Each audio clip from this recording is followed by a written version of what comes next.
स्वरूपात सर्वसाधारण खुल्या गटासाठी निघालेला आहे चिठ्ठी. त्या अनुषंगाने आता शहराच्या अध्यक्ष रोहिणी जळवळकर त्या इच्छुक लोकांच्या किंवा यामध्ये पात्र होणारे संभाव्य नावं पालकमंत्री महोदय किंवा प्रदेश पाठवतील. याबाबत प्रदेश योग्य तो निर्णय घेईल. साधारण किती नावं पाठवली जातील, कारण सर्वसाधारण खुल्या गटासाठी कुठलेला एकंदरीत ज्यांनी इच्छा व्यक्त केली आहे त्या सगळ्यांचीच नावं शहराध्यक्ष पाठवतील. प्रदेश किंवा विशेषतः पालकमंत्री महोदय आवश्यक ते निकष ह्या निवडीला लावून त्यात नाव काय निकष काय असतील त्याबाबत मी कसं सांगू शकणार नाही. एकंदरीत पक्षाला काय वाटतं, पालकमंत्री महोदयांच्या एकंदरीत शहराचा त्यांचाही अभ्यास मोठा आहे. कोणाला दिलं पाहिजे हे जास्त तर तेच त्या ठिकाणी पाहू शकतो. शेवटी प्रदेश त्याच्यावरती बैठक कधीपर्यंत होऊ शकते, कधीपर्यंत निर्णय होऊ शकतो? नाही, अद्याप तर याबाबतच्या काय सूचना नाही. कदाचित उद्या पालकमंत्री गोरे साहेब सोलापूरला येतील त्यावेळेस यावरती चर्चा होऊ शकते.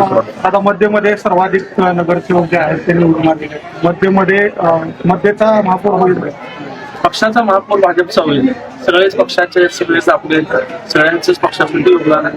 पक्षातला आपला महापौर पार्टी निर्णय घेईल. आता लाडक्या बहिणीला न्याय मिळेल का यावेळेस? लाडक्या बहिणीला न्याय मिळेल का?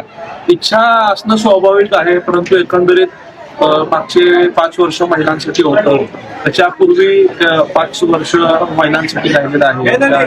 अवनाताई वागसे असतील, शिवंताई पवार असतील, नवनीत चंदेले असतील, ह्या कालावधीत आता तरी ओपन आहे म्हणल्यानंतर ओपनचा अर्थ काय तर सगळ्यांनी त्या ठिकाणी इच्छा व्यक्त होणं वेळ नाही. पक्षाला जर वाटतं योग्य तर तसाही निर्णय होऊ शकतो. नाही असं म्हणता येणार नाही. कुठे फॅमिली जी आहे, सोलापूर महापालिकेचा इतिहास पाहिला तर कुठे फॅमिलीची फंडिंग तो महापौर या ठिकाणी व्हायचा आणि सध्या विनायक कोंडाल, प्रथमेश कोठे या लोकांची नावं चर्चेत आहेत. एखादं नाव फॅमिलीमधून पुढे तसं नाव पुढे येण्याचं काय कारण नाही. वास्तविक तर कालच मी सोशल मीडियावरती किंवा वरिष्ठ नायक माझी भावना कळवली जाईल की मी कुठल्याही गटातटाचा नाही. माझ्या कुठल्याही व्यक्तिगत गट नाही. भारतीय जनता पार्टीचा एकनिष्ठ कार्यकर्ता म्हणून काम करतो. विशेषतः मुख्यमंत्री देवेंद्र फडणवीस साहेब DF बॉस त्यांच्या नेतृत्वाखाली मार्गदर्शनाने आम्ही असतील, पालकमंत्री जयकुमार गोरे असतील, सचिन दादा असतील, आम्ही एकंदरीत आम्हाला टीम DF म्हणून काम करणं जास्त आवडते.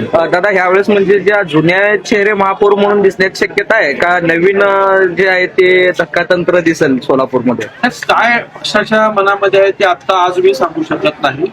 भारतीय जनता पार्टीचं एकंदरीत आजपर्यंतचा कामकाज पाहता काही या ठिकाणी करू शकतो.